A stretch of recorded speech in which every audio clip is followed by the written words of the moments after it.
mulai ngomong udah halo selamat pagi, apa kabar? Masih sehat ya? Ini sambil sarapan apa ya? Aku habis ini ya, habis jalan pagi. Tadi di rumah yoga 1 jam. Lapar banget sumpah. Oke teman-teman, lama nggak muncul, lama nggak bikin video. Nggak juga sih. Kali ini aku mau kasih komentar untuk sebuah buku. Judul buku, ini buku udah lama sih. Ini pasti udah banyak yang baca lah ya. Sepatu Dahlan. Ini buku kisah tentang Pak Dahlan Iskan yang disebutkan sih mega bestseller dari Naura Books, penerbit Naura Books. Kami pernah sih bikin acaranya ini di sini, bedah buku ini, tapi aku nggak ikut. Jadi dari acara itu dapat ini. Nah itulah enaknya jadi pustakawan, sering dapat buku gratis. Nah jadi sekian lama, bayangkan udah ada 5 tahun kali ya. Ini baru ini aku sempat baca. Itu saking banyaknya buku yang pengen dibaca. Jadi setiap ini ada aja buku yang bagus kan, muncul lagi, pengen baca lagi. Sementara waktu kita terbatas. Jadi ini baru aku baca dalam 2 minggu ini dan baru selesai kemarin ya. Nah, kita semua tahu lah ya, Pak Dahlan Iskan itu seorang tokoh pengusaha yang cukup sukses dan sempat pernah menjadi pejabat publik di negeri ini. Dia pemilik media Jawa Pos ya kalau nggak salah ya. Pokoknya sukses banget lah ya. Nah, buku ini berkisah tentang yang nulis si ini ya, Krishna Pabicara ini mungkin ada yang tahu buku-bukunya juga. Jadi ini kisah tentang masa kecil beliau. Memang sih diawali pada saat dia sudah di masa sekarang ya gitu. Jadi kita tahu semua kan bahwa Pak Dahlan Iskan itu pernah menderita kanker liver yang cukup parah dan menjalani transplantasi liver di Cina. Kalau nggak salah dialah salah satu atau malah satu-satunya ya, bukan satu-satunya kali ya, tapi yang pertama mungkin pasien pertama dari Indonesia yang sukses menjalani transplantasi. Aduh apa sih? Cangkok liver lah gitu, karena cangkok liver itu cukup berisiko ya, berbahaya gitu. Nah, aku sendiri jadi walaupun tahu Pak Dahlan Iskan itu siapa gitu, tahu tokoh publik, sebetulnya tidak terlalu maksudnya fans, maksudnya tidak, biasa aja gitu buat saya. Tapi aku justru respect atau mulai ini sama dia ketika dia menderita sakit ini gitu. Karena aku pernah menderita liver.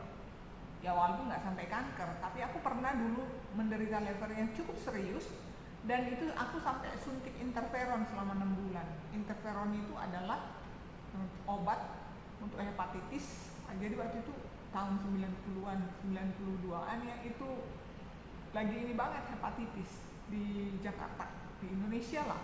Itu masih kayak dibilang pandemi enggak lah, tapi masih jadi penyakit yang cukup banyak diderita gitu ya.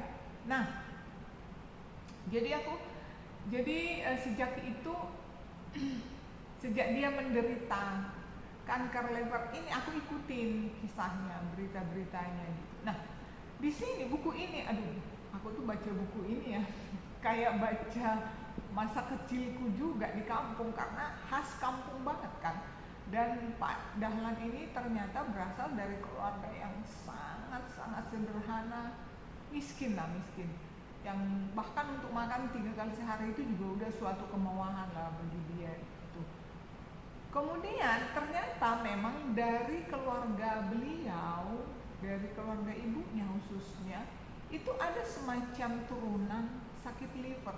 Jadi ada beberapa keluarganya termasuk ibunya sendiri yang meninggal karena liver. Ibunya meninggal waktu Pak Dahlan Iskan ini masih SD loh, SD kelas 3 kalau enggak kelas 2 ya. Nah yang aku ambil dari kisah ini, Pak Dahlan Iskan ini punya orang tua, apalagi bapak yang sangat pekerja keras tapi pendiam sekali, karismatik, kemudian tapi cara berpikirnya smart kalau aku simak ya dari ini, dan mungkin itulah yang banyak berpengaruh kepada karakter Pak Dahlan Iskan ini sehingga dia sampai jadi orang sukses. Jadi orang-orang yang punya prinsip, ya orang-orang zaman dulu lah ya, aku tuh langsung kebayang sih sama bapakku, orang-orang yang punya prinsip, tidak tergiur atau tidak tergoda dengan materi gitu. Jadi menjalani hidup itu benar-benar apa ya, memang tujuannya adalah untuk berbuat seoptimal mungkin yang dia mampu tanpa mengharapkan sesuatu yang kemewahan itu. Jadi Pak Dahlan Iskan itu digembleng dalam keluarga yang sangat disiplin, dan memang ya kalau saya ikutin ceritanya dari sononya Pak Dahlan Iskan itu memang anak baik gitu. Jadi dari kecil yang ngangon kambing, kemudian nyabit rumput, pokoknya pekerjaan sehari-hari bagi dia itu udah ini banget. Nah kenapa disebut sepatu dahlan judulnya? Kalau aku sih nggak tahu kenapa judulnya itu, tapi setelah baca aku jadi ngerti. Jadi dia itu dulu sekolah mulai dari SD sampai SMP itu tanpa sepatu, padahal jauh sekali. Dia baru bisa beli sepatu itu setelah dia punya duit karena menjadi pelatih bola voli di sekolah anak-anak orang kaya di pabrik gula di kampungnya itu. Kemudian ini juga bercerita tentang bagaimana hubungan dia dengan teman-temannya. Jadi nah itu aku langsung ngingetin aku dengan teman-teman masa kecil sekampung gitu ya, ke betapa akrabnya mereka bermain di ladang, pokoknya khas anak-anak kampung lah ya. Terus ada temannya yang anak orang kaya, juragan, mandor, nah kayak gitu.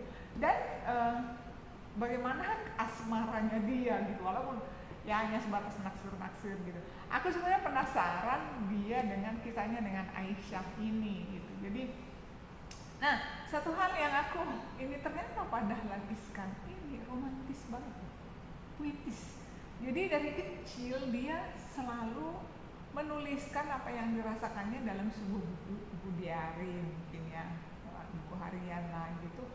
Dan itu kata-katanya oh my god puitis banget gitu. Puitis banget, jadi pilihan katanya itu keren banget.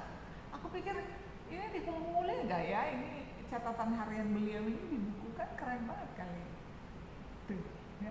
Nah jadi itu yang aku ini kan, jadi aku pikir setelah baca ini, aku emang suka ya baca buku-buku biografi atau kisah-kisah sukses orang, karena itu memberikan banyak sekali pelajaran buat kita gitu. Atau kita seperti melihat film hidup seseorang difilmkan, kita lihat sama dari dia mulai dari from zero to hero gitu loh, dari nol menjadi sesuatu.